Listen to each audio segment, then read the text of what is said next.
Алтын Сексариев, жарыстың аңыз адамы, Донателло Кампасеко.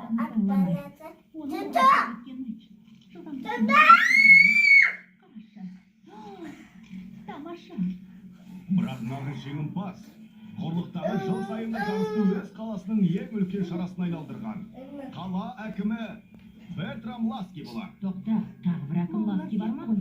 Оларға қарасаң өйтіп айтты.